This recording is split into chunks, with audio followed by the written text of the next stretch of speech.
okay, so in our previous class, we covered something like propensity model, right? So you have a pi I hat is pi xi, for example, phi hat, and then propensity score estimator is like this, right? So u zeta and xi yi equal to 0. So this is pretty much about section 7.3. And now this week we'll cover using auxiliary variable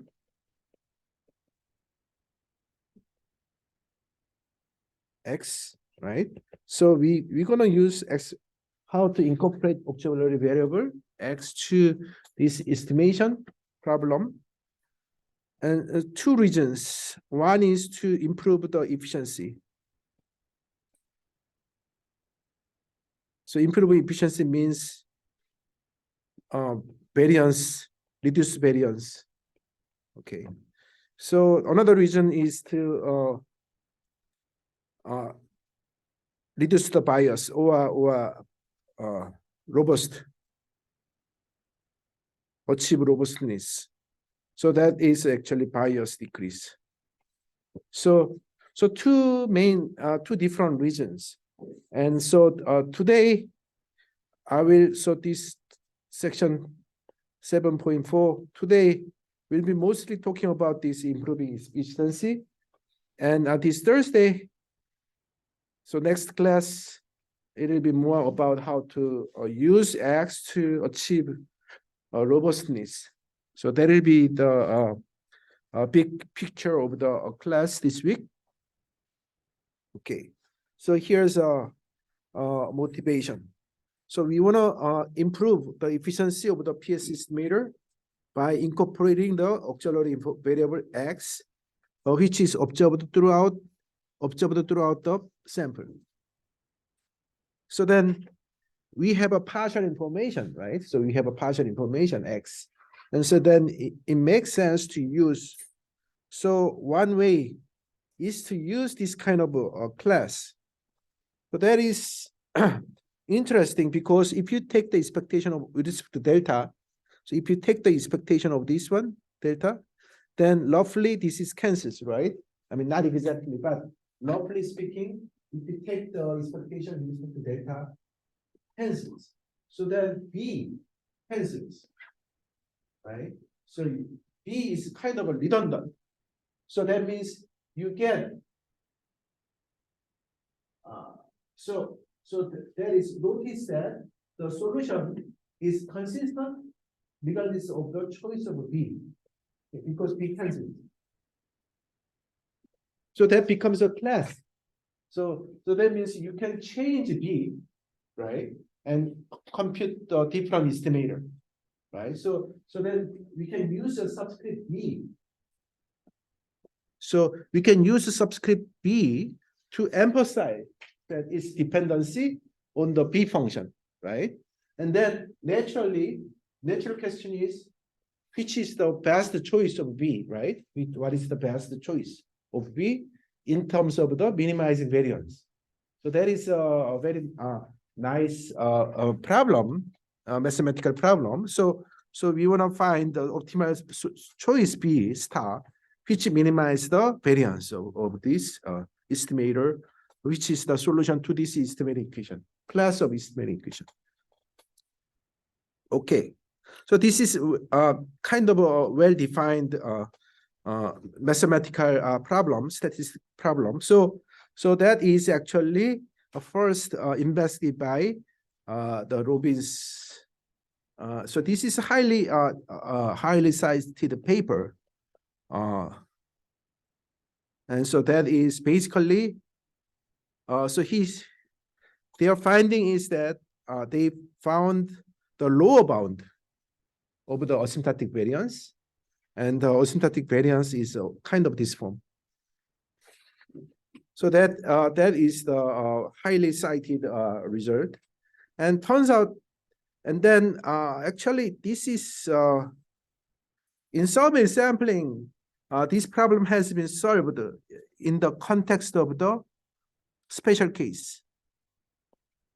So in survey sampling, for this special case, Isaki and Fuller invest, this is another JASA. So they proved this result, and then not really well recognized in outside the survey sampling area, because people, survey sampling and others doesn't really communicate to each other, so they don't know each other much. So anyway, the Robbins somehow rediscovered this finding, and that opens up a lot of interesting research problems. So I'm gonna move. So okay. So let's take a look at the proof. So first, assume that this is known. Okay. So we'll first case one, pi is assume the known, and then we'll move on to when we have estimation. So if pi is known, okay, then this is a class of estimator. And then first of all, the expectation is 0, right? Again, because you take the expectation with the delta, then it cancels, and then B cancels. So delta cancels, B cancels. So then you get same expectation, so that the expectation is 0. So then the variance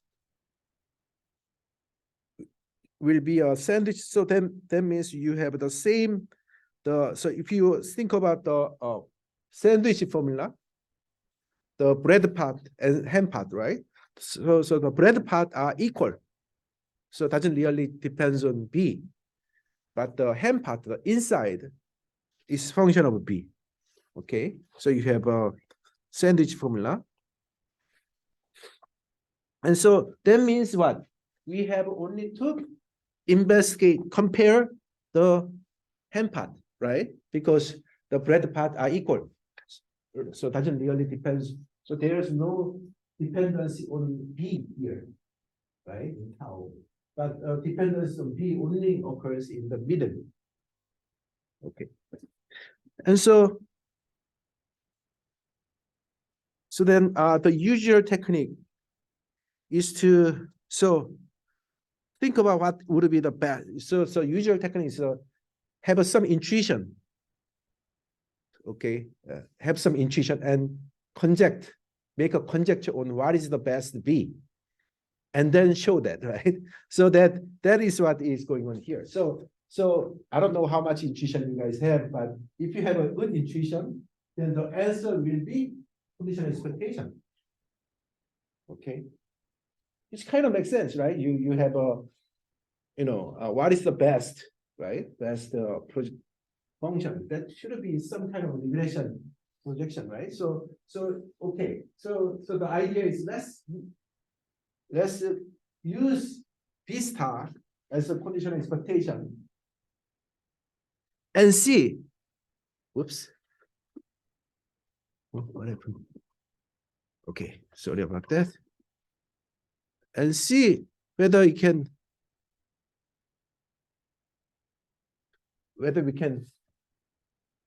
prove, right? So this is for general B, right? And this is optimal B, which is B star, and this is the difference. So the difference between the two. Then you can basically get some algebra. You have some algebra to get this kind of form, right? So this decomposition will be algebra, and then basically the variance of this guy will be the variance of this guy and the variance of this guy, and then covariance, right? So that is basically this one. Okay, but what we are going to show is that this is the optimal, right? So that means showing the optimal is equivalent to showing that this covariance is 0. Right? So then we take a look at the covariance term very carefully. And then basically, if you look at these covariance, right? The covariance. So there's a two random variable. One random variable is delta, the other random variable is the xy, right? So we do it conditional on xy and take the variance. So basically what we can do is think about the covariance, okay, covariance expectation of the conditional covariance given xy, okay, plus variance of the plus covariance of the conditional expectation of two terms.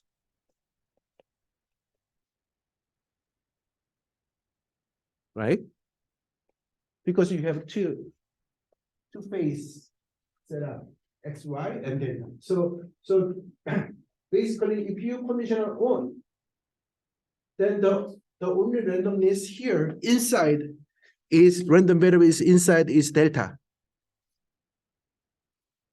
Right? And so you take the conditional, so you conditionally, but interesting part is that this guy is 0. Why? Because if you look at this form, conditionally, delta expectation delta is pi, right? So then this is conditionally equal to 0. So conditionally equal to 0, that means this second term is 0. And then you have only to worry about the first term. And so the first term is only, so the covariance here is essentially the covariance, the variance between delta, right? So that is actually, so the variance between, the conditional variance between the two. So that the only random variable here is delta, right? So then you just have the deltas are independent, right? IID. So the only thing is delta I here and delta I, and then becomes a variance. So variance of delta I is pi I times, so numerator is pi I, 1 minus pi I. Denominator is pi and pi, right? So pi I square. And then you have two terms, which is this term and this term, right? The conditional variance. So that actually becomes something like this. So this part is not really a big deal, but the main thing is that then we want to check evaluate this one as conditional on as a function of xy, right? Because, well, right? Because here is, so the second term is 0. The first term is what you evaluate inside the expectation. So then the outside the expectation is the marginal distribution of x and y. And then this guy is a function of xi. And this guy is a function of x and y, xi, yi. This guy is all function of x. Okay. So then the marginal density of x and joint density of, right? The joint expectation x and y, you can do it conditional on y given x, right? And then marginal x. So conditionally, because you can just take the conditional expectation of this guy.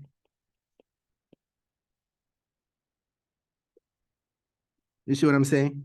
So conditionally, this guy is bi star.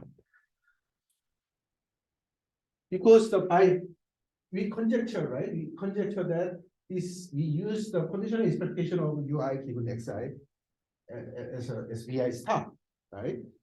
So that makes the covariance term equal to 0. So that proves the optimality of B star using B star.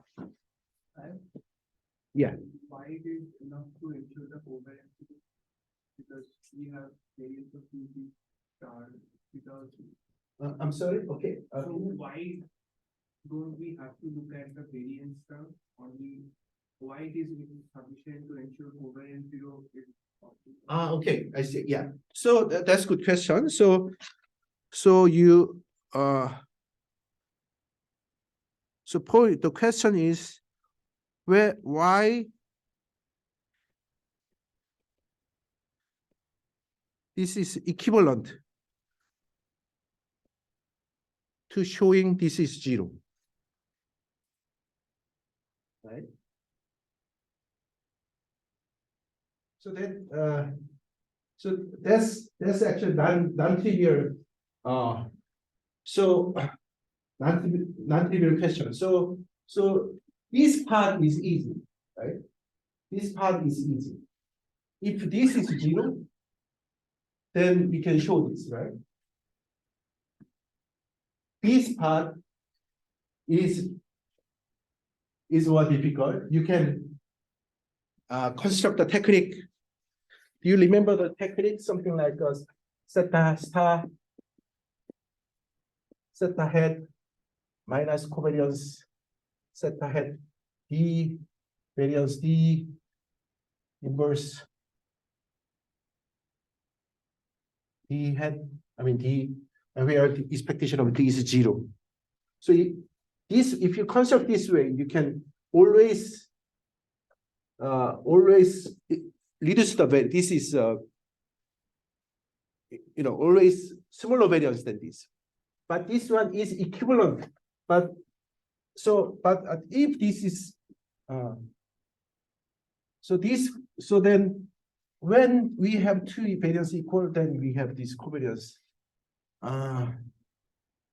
zero. Anyone can answer this? That is, I think this is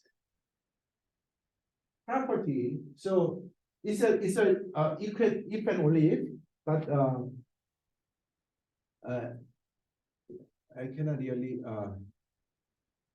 so this part, okay, if this is zero, then of course, because of this is equality always holds, right? This is true. This equation itself is true for always, right? Then zero implies this. So this is easy.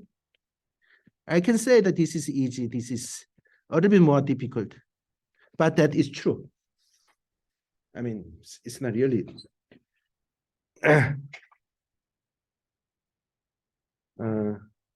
As long as, okay. Yeah.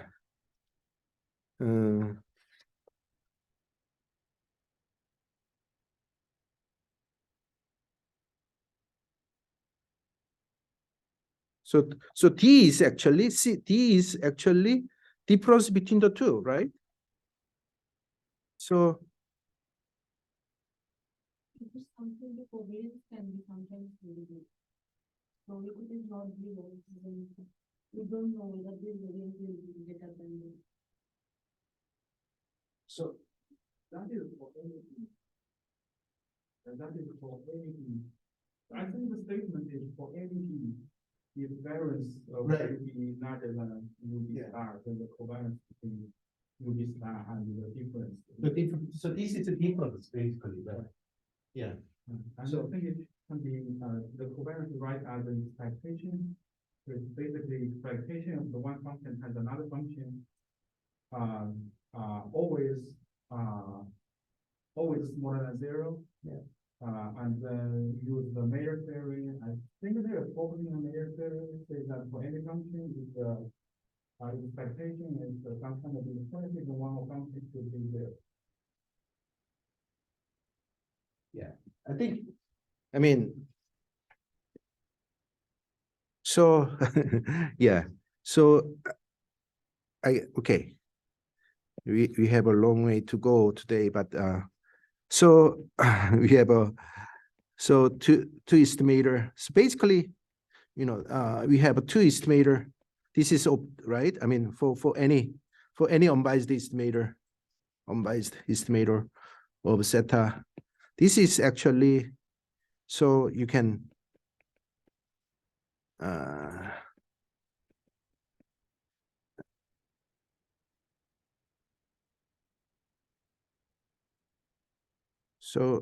So I guess sorry, something like that.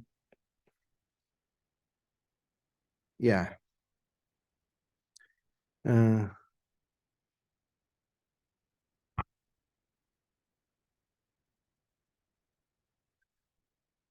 You can.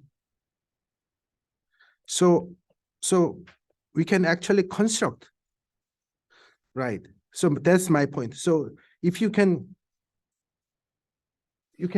use this way. So if you do this technique,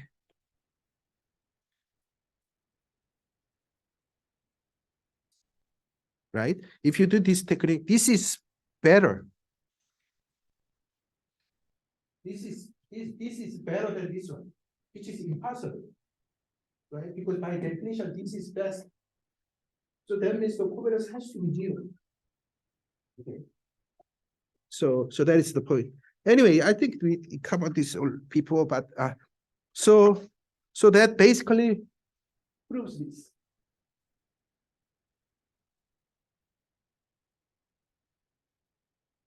So then after that, it's just we just use the, you can check this. So basically, let's take a look at this one more carefully. So now what is really important is that this is the leading term, right? I mean, so this is the optimal term, and this is kind of a noise, right? Zero, I mean, additional noise. So this is optimal. So that means you basically have a conditional expectation plus u minus, so remember, so if you think about theta equal to y, so let's consider this one, and then u is just y minus z, right? So in this case, what basically the this term, the main term is same as yi hat, I mean not really hat, but the conditional expectation.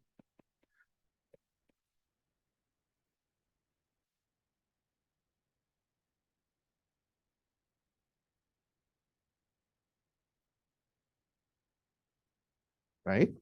So that is basically this term. Although we have a so this one basically is a normalizing. You subtract the intercept to normalize, but that's but this is basically the main thing. And then if you are interested in computing the variance, right? So then the variance of this term will be conditional expectation, right? So you take the expectation of, so variance of this guy is variance of the conditional expectation plus expectation of the conditional variance, right? So variance of the conditional expectation, same thing. Given x and y plus expectation of the conditional variance. So that's what's going on. Then the conditional expectation. So conditionally, the randomness is delta, right? So then the expectation cancels, and so then conditional expectation cancels. So then you have only y, right? Which is basically the original part. And then this one. So the first term is essentially without missing the variance when you have a without missing, right? And then the second term is the additional variance due to the missing data. Okay, and which is actually pi I times 1 minus pi I divided by pi I squared. So 1 minus, you see. So the second term is a pi I, 1 minus pi I square, right? So that, and then variance. So the variance y given x. So that actually leads to so this form. So the first term is the variance without missing data, and second term is the additional variance due to missing data, which is 0 if pi equal to 1, right? If pi equal to 1, this is 0, right? Or no error. X is completely explain y, right? So if there's no modal error in the regression of y on x, then this will be 0, right? Because if you are thinking of this y equal to x beta plus epsilon, and epsilon is 0, then this will be 0. So otherwise you have something. You have some something, and then this is and then now the second part of the proof, the next proof is what if we have an estimated response property, and then basically we have something, we have an estimated one which is pi I hat. So you have a two parameters. One is the theta and the other is phi, right? And you have two equations. One is the original one. The other one is the co-equation for estimating phi. So same thing. So the idea is you first. So the currently our estimator, so estimator using pi I hat is actually the estimator using phi hat. So you first need to linearize. So the idea is you linearize it using the phi hat so that you can get. So this is basically the linearization. So get rid of the uncertainty in phi hat to get linearization. But the key point is that this is a function of x. So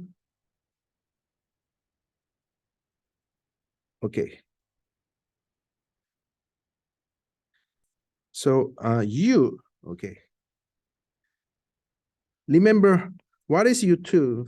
Well, phi is something like this anyway. Delta I pi xi phi minus 1 hi, something like that, right? hxi. So they don't depend on y. They don't depend on y. So that you can actually, if you write it this way, this is a function of delta and x. And so you remember, yeah, this is a little bit too much, but we show this using the covariance is 0. And then how we show this covariance 0, actually we use the conjecture. So ui minus u. So this is the only, so ui is the only one that has yi. And then we take the conditional expectation. Okay, so that this guy, conditional on x, this guy is 0 expectation. Same way here, we can, even if we have an estimated pi I hat, end of the day, we can show the covariance term is 0 because this is all function of x, xi, and this y is a conditional expectation of this guy given X is 0.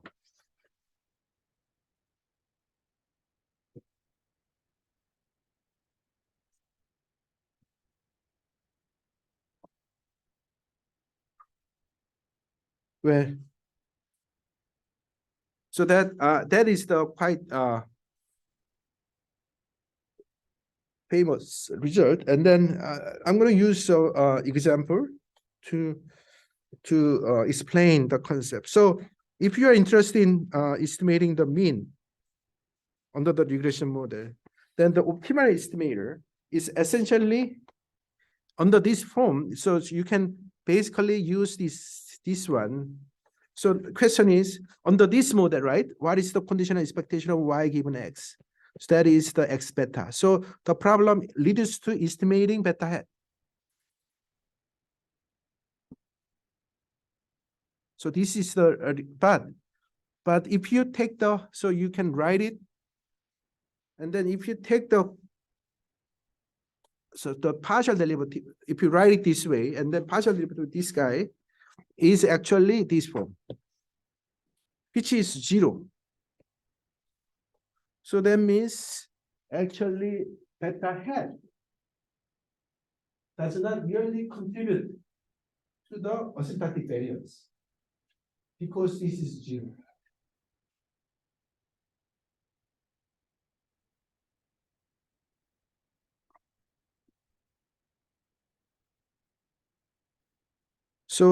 So that means if we under the regression model, so we actually have two models, right? Regression model and the response model.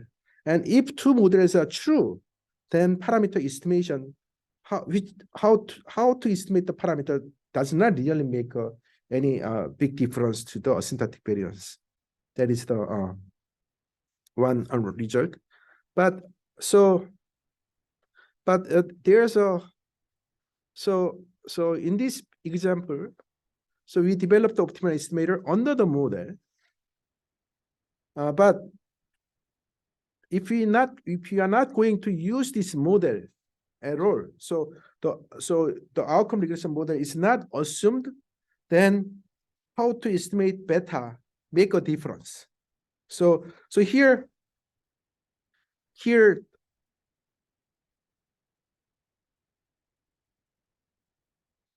the assumption, I mean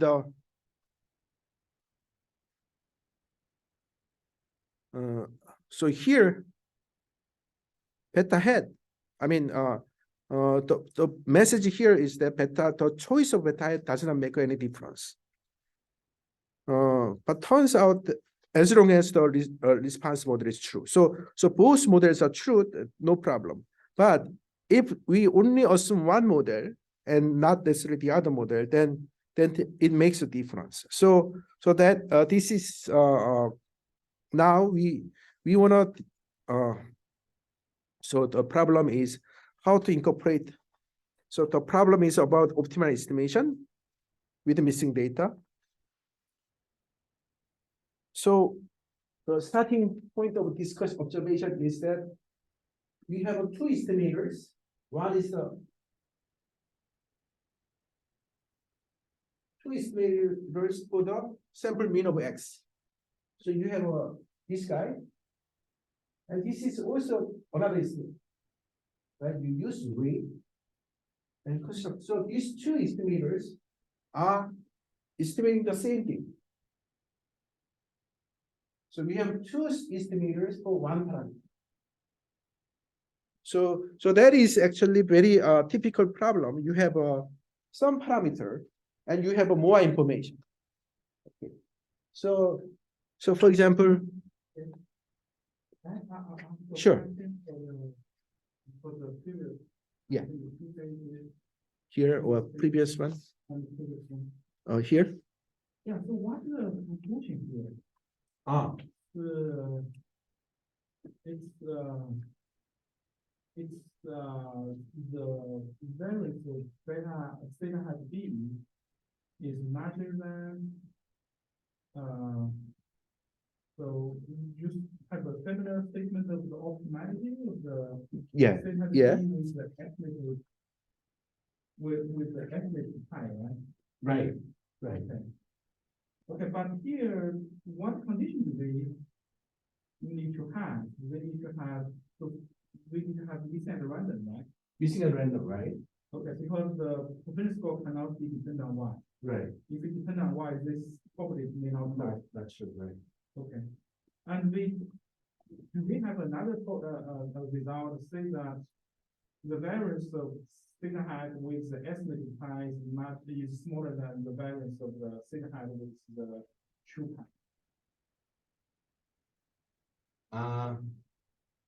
No. Well, actually, under the so under the model, under the response, under the outcome model, I'm not sure. Well, okay. So here we don't. So this is. I see your point. Your point. That's a different. So Different estimate. different, right. So we have two different classes. One class is this class with the known pi I. Another class is this class with the estimated pi I. So in each class, the optimal B is the conditional expectation of U given X. But we don't really compare between the two. Although I can see using if you use the maximum likely estimator, right? Then we can improve the estimated one with this smaller variance under the outcome model, under the response model. So that actually is going to be discussed soon. Okay. So I'm gonna already speed up from now on because this is more general than what the missing data about. So this kind of a problem is a very typical inference problem. You have a more so you have an M equation. So you have M equation with a P parameter, but P is smaller than M, then you have more information, right? So that is this one, right? So P equal M, you have a equal number, unknown equal number, right? Equation unknown and all non-singular, right? Then linearly independent, then unique solution, right? If you think about the linear equation. What is interesting is this over-identified situation. So like this one. So here you have a two parameter, mean of X, mean of Y, but you have three estimators, right? This guy, and the PSA Y. You have three estimator, two parameter. Then you can do something better, right? So that is the over-identified situation. So in the over-identified case, you have two famous solutions. One is GLM and another one is empirical like. So I'm going to briefly overview GMM. And so GMM is just use the estimated equation and make a quadratic function, okay? And then the W function, so it's a kind of weight function. So this is the symmetric matrix. And then you can solve this optimization problem. And then turns out that the optimal weight is this variance. So you can just use the variance covariance inverse of the variance covariance matrix to the weight function, right? W, plug in. And then this is your GMM, optimal GMM estimator, which is this one. Okay. So I'm going to use this one as a tool for solving our missing data problem. So this is what we are going to use. Well, empirical likelihood, I will skip it, but the bottom line is that the empirical likelihood estimator is asymptotically equivalent to the optimal GMM estimator. So they are leading to the same estimator asymptotically, but conceptually GMM is, I think, is better. I mean, this is really natural, right? You have a estimated equation, then you want to make it more like quadratic, right? Optimization. So you want to use this covariance matrix, inverse of covariance matrix to here to solve. So okay, why this is intuitive? Because here's one way. Suppose you have basically you have two estimators for one parameter. So you have two estimators, x1, x2, unbiased estimator for ux, and y hat, unbiased estimator for uy. You have a three estimator for two parameters. Okay, so then how to solve this? Use GLS, right? Generalized least square. So this is actually generalized least square, essentially, right? You have a so this is basically GMN, and then the solution to this form. So this problem is very easy to solve because it's a quadratic function, right? This is nothing but quadratic function of the parameter. So then quadratic function optimization problem is you can just differentiate it, right? So no problem. But interestingly, you get this closed form solution. So basically your optimal estimator of the mean of x is a convex combination of the two estimators, and the weight alpha is essentially something like an inverse, right? So I guess my one way to really easy to interpret is just to use linear model, right? Ux.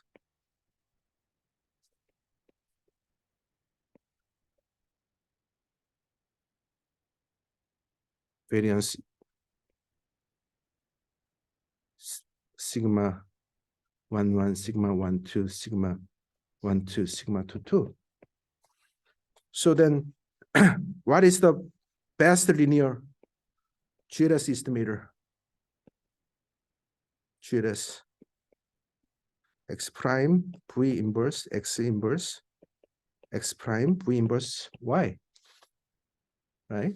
So you have a 1, 1 prime sigma 1, 1 sigma 1, 2 sigma 1, 2 sigma 2, 2 inverse 1, 1 inverse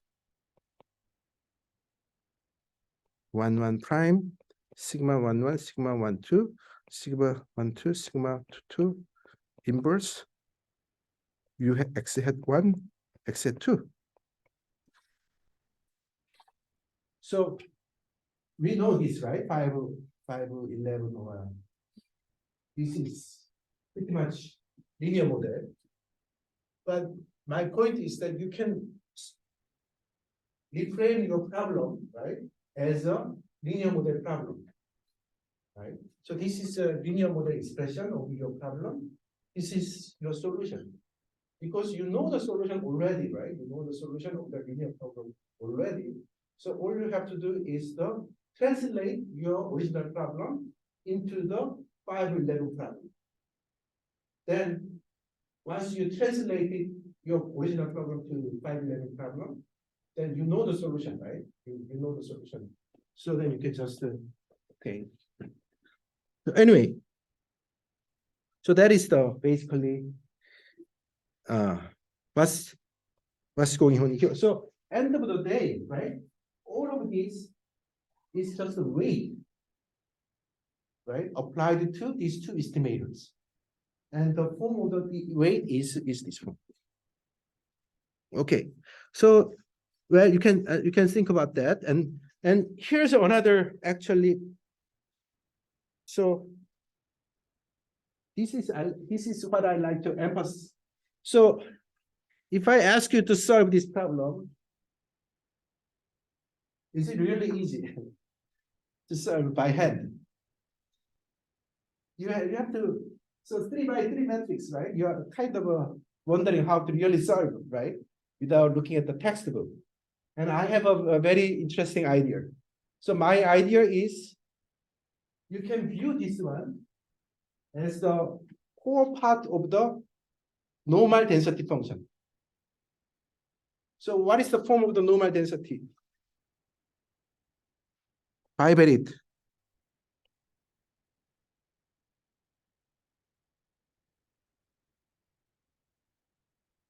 Right? We sigma inverse. So this guy is actually Q. This guy is actually Q. Okay? Then Q of what? Q of the joint density. Okay? So what it means exactly? What does it mean exactly? So if you take the minus half and exponential, then means what? This is a joint density. So this is a marginal density. This is a conditional density. Right? And we know, I mean, once we interpret as a Gaussian density model, then we know the form, right, already. So then this is pretty much straightforward. Once you interpret it as a Gaussian density expression, okay. So then this is, so you can easily see without really computing the partitioned matrix, without really computing the inverse.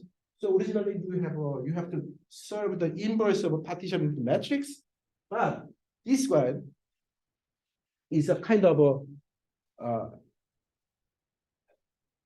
shortcut, right?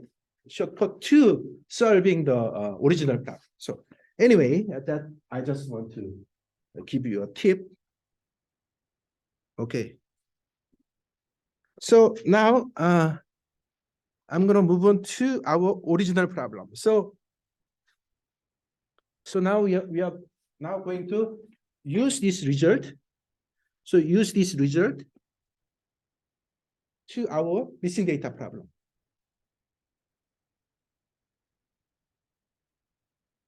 And now here, suppose we know pi I. Suppose we know pi I, we have three estimators, right? So one is the no missing, x hat 1. And then x hat 2 is pi I using the weight. And then y I hat. So you have three estimators and two parameters, and you are only interested in mean of y. Okay. And then the optimal estimator is this form. So we're gonna just apply to this form, and then you have only to compute the variance and covariance. So that actually becomes something like this. So you can basically see. So this guy is what? You can write it as a delta I pi I minus 1 xi.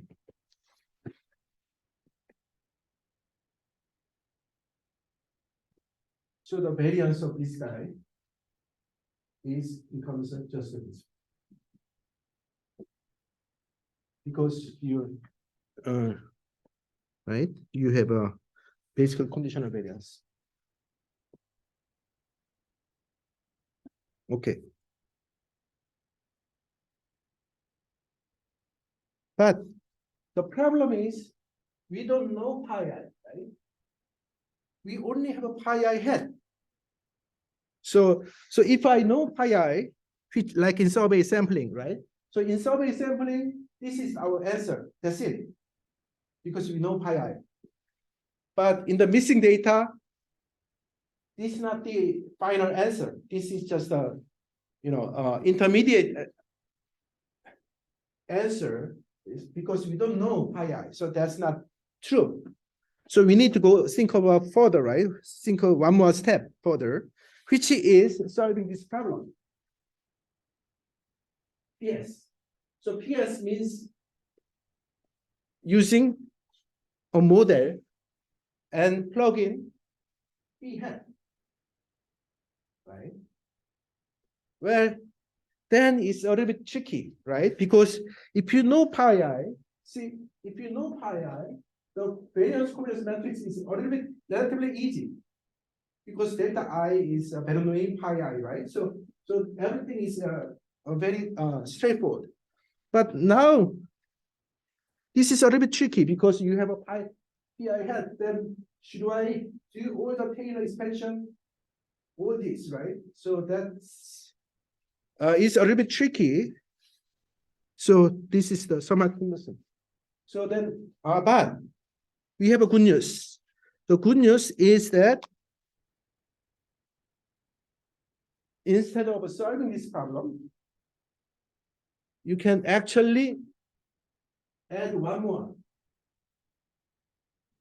Okay. Add one more, which is the coefficient of phi. And then treat this parameter as a fixed unknown. So this is a part of your problem. And then, first of all, the computation for various covariance matrix, this guy is easier because you are not really estimating phi hat here. You just treat phi as a fixed, right? And so the only random, so that means they are all just a linear function of the observation. For example, so this is essentially, for example, this is what? Delta I minus phi xi yi phi xi, right? Something like that. So this guy, they are all IID. So just a function of IID random variable, right? If you plug in phi hat here, they are no longer IID, right? Because you have an estimated noise parameter, so then you distort the covariance structure. But if you leave this phi as unknown, right? Some fixed unknown fixed constant, the whole function is just the IID as a function, right? The whole function itself is IID. So then variance covariance matrix is relatively easy, although it's a function of unknown parameter. Okay. Now the claim is this. So the claim is that if you plug in phi hat, that's actually equal to this guy. So this is the claim. So that is, so remember, our original problem is solving this one. This is our original problem. And this part is difficult. And so my claim is that this is much easier to compute than the original problem. Because this one, basically the variance covariance matrix is easier to compute. Okay.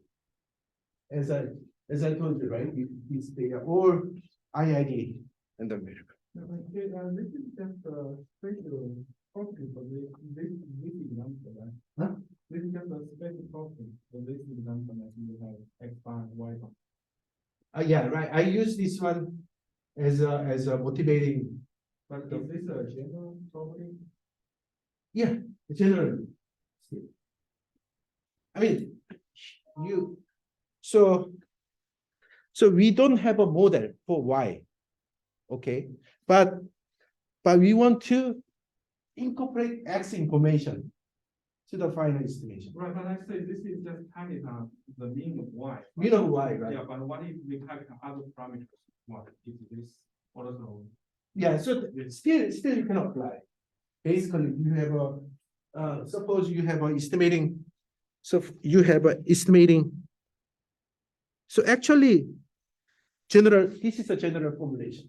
So any, right? You have any estimating equation has a phi. I mean, has a theta, which is the original parameter, and then you have a propensity score as a parameter. So you can, and then you augment it by score function, and then construct the various covariance matrix, right? And then using the same idea that I told you about using the you viewing this as a Gaussian corner, and then decompose it, conditional and marginal, right? And then you get this kind of result. And then one thing in the last class, what in the YouTube lecture, what I showed is that this guy is actually this guy. So this is actually projection, right? Remember, the propensity score estimator is said propensity score estimator using p hat is actually the orthogonal projection to the orthogonal complement space of the score function, right? So basically this guy. So that means, so we want to minimize this jointly, but the minimize of this guy is actually MLE, right? So the MLE, this is MLE make this guy 0, so that means this guy, the minimizer is the MLE. And then if you plug in the MLE, then this guy is actually what you want to solve.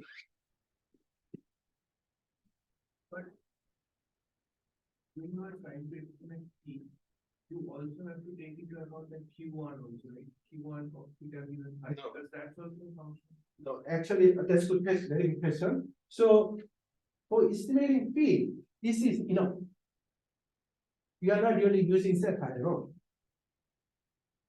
Remember, so we the MLE delta I, right? Pi xi phi, something like that.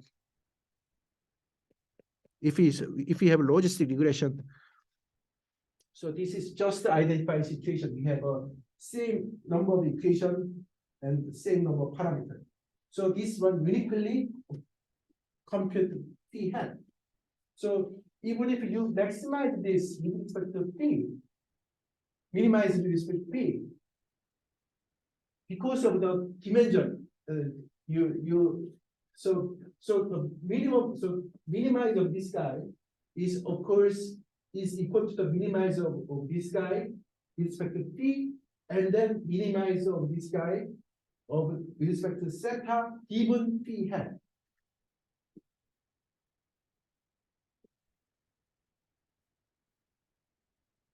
Okay. Yeah, this is a little bit too much, probably, but I hope that the basic message. Actually, when you write this justification, not that obvious what you just said. You just said that I can just optimize two, right? And then having the phi into Q1 to optimize theta, and then that is the global optimizer of Q star.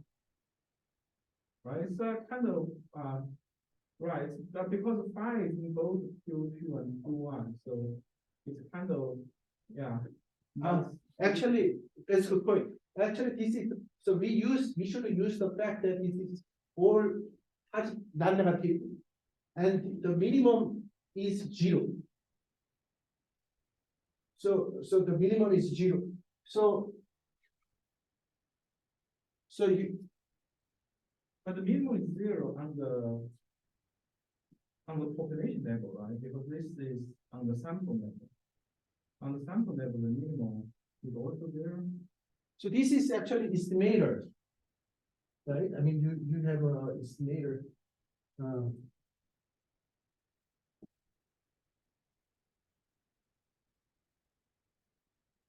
So the Q term is this guy, but we have a solution that makes this guy equal to 0.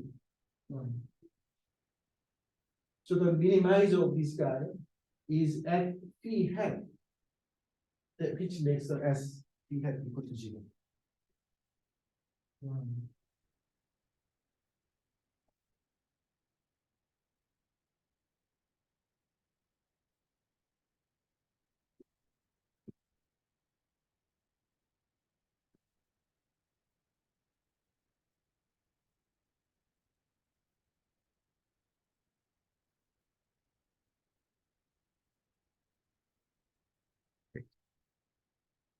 So, well, this is so let me use this example to illustrate how to compute specifically compute the optimal estimator. So suppose this is the model. So this is a response model is a logistic regression model with X, and then P is unknown. And then we can use, right, if you have an estimator, P hat. So we can use MLE, right? MLE to compute P hat. And then to compute, so okay. So let me write it. So what is the SP? SP is the 1 to N delta I pi I P 1 0 1 xi 0 0, right? So this is the score equation.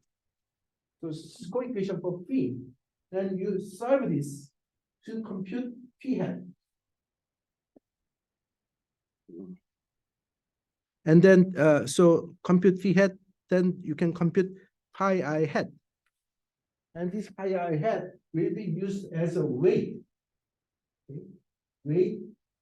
And then you can, instead of normalizing, you can actually include 1 as a constraint. The same thing, right? So include 1. So you can estimate 1 using weight. And then constructor, now you can use this as a GMM, put it to GMM and obtain the optimal estimator. So this is the GMM problem. So you have basically original coequation and then include the score equation to the GMM and solve for. And usually instead of using originally score equation takes this form, but it's actually better to write it as a weight form.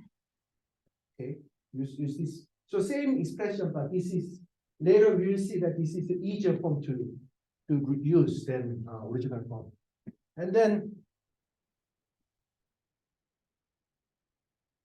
well, this is not really big deal. Okay. So basically you can remove UX. So you have UX here, right? Because here and UX here. Well, this is not really interesting parameter, right? We are not really interested in computing UX. We know that this. So one way is to just 0 as a parameter. So you can basically put this guy as a estimator of 0. Okay, and put it to your GMM. Say. So then the very nice thing is that if you write this way, everything, so if you look at this, they are all 1 over pi I. So first component is delta I pi I. So assume that you don't know yi, right? So that is the first term. Second term, delta I pi I, right? And 1. The third one,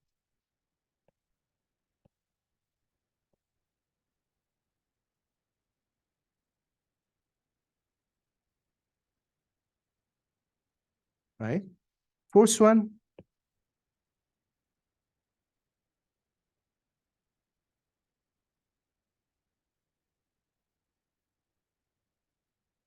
so point is that you have everything has the same similar component, right? Except for the first one, y. So then the various covariance metrics are essentially very the same. So my point is that, okay, let's write it as a 2. So this is 1, this is another. Okay. Another with this form. Just augmented x. If you see, if you all these three terms, the same structure. You have h, x, and 1. Everything is the same. So then you can actually use the expression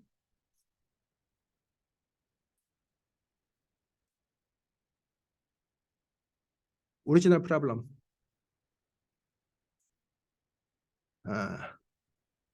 This should have a. So this is actually the solution. I mean, so remember, where did we get, how did we solve this problem? So this one was this problem, right?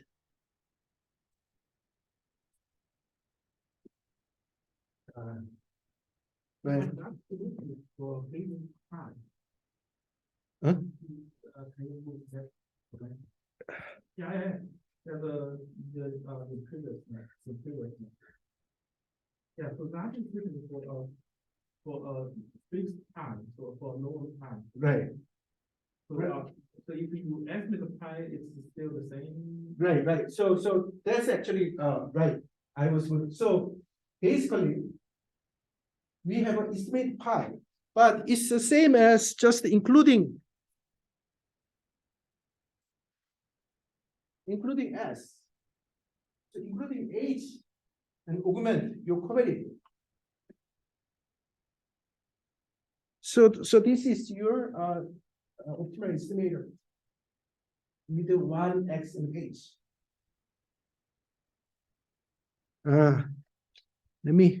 I have about, so my point, okay, I think this is, maybe I should make it more clear. So my point is that you have a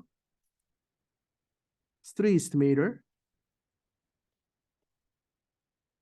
So once you plug in, once you put s, you can treat phi as fixed, right?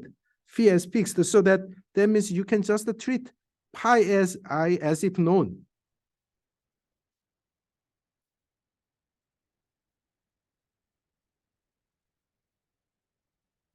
So the whole problem can be written as,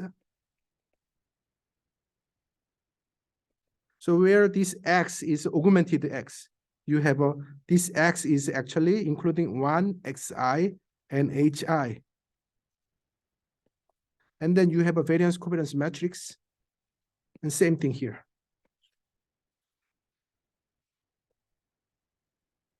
So then the optimal estimator in this case is just a regression optimal estimator. So that basically is a y hat star optimal is this form.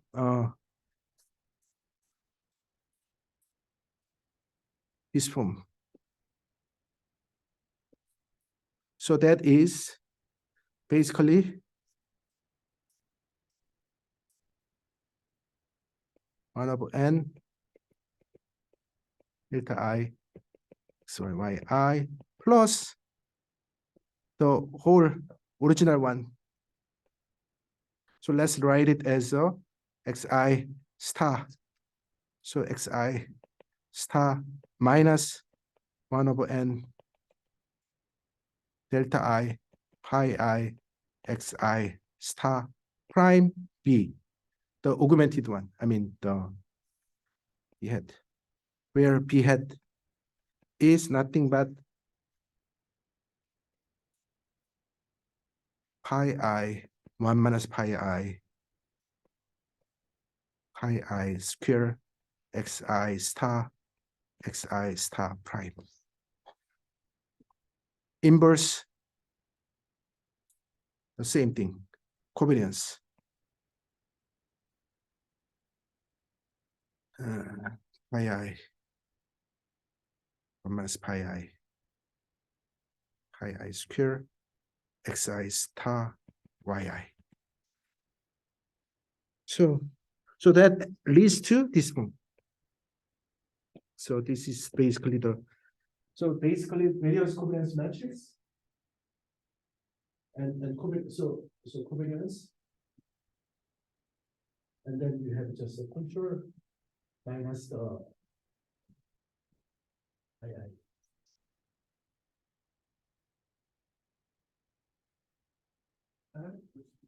Okay.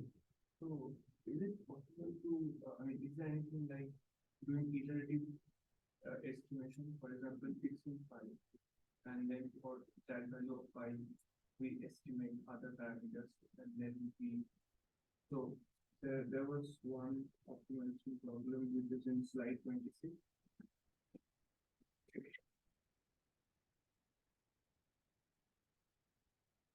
Yeah, so this one, is it possible to estimate phi and theta simultaneously by iterative, some kind of iterative algorithm? Well, so Yeah, I think Jay just saying that this will be the optimum, right? So so this optimize Q2 first and then optimize Q1. This will give you the optimum solution, the minimized solution. Right? So there is no need to update because it's already the minimum. so this this is Right. already Right. So the theta and phi together is the optimum for this time. Yeah, I think this is Jay's idea, but probably we will look into more detail for why. yeah. So well, it could be in the non-integral missing, but not in the missing at random. Because in the missing at random, you have MLE. So your so MLE supposed to be best. Okay. If you have a question about the load you run. Okay. No, that's the load you run. Yeah. Okay. So this basically is in the same formula of the Taprobat estimator, right? Yeah. Right. But the only difference is how to estimate the regression coefficient. Yeah. Right. Right. Yes. So which one is better? Like because it's basically use a different way, right? When So you use, we don't really assume anything about the model, right? Outcome model. We only use the response model only here to obtain data head. So actually this Thursday, so next class I will explain another application of using X to make a robust smooth. So today's class is about using X to improve the efficiency, but really about using X to reduce the bias and make it robust. So that will be coming. but you what you talk about for the given state in your paper with so the title is like a comparison of the GMM and the interval magnitude. Okay. Right? Is this included in that figure? I don't know which paper you're talking about. The one. I see the Kushke with the Kushke Morikawa. Right. So that is on the non-integral response. No, which paper? They. Oh, actually, this guy. So, okay, Joe and this is a very interesting guy, Joe Ming Zhou. 2000. He's my first PhD student, and so I should turn off the recording. Once I so okay, I will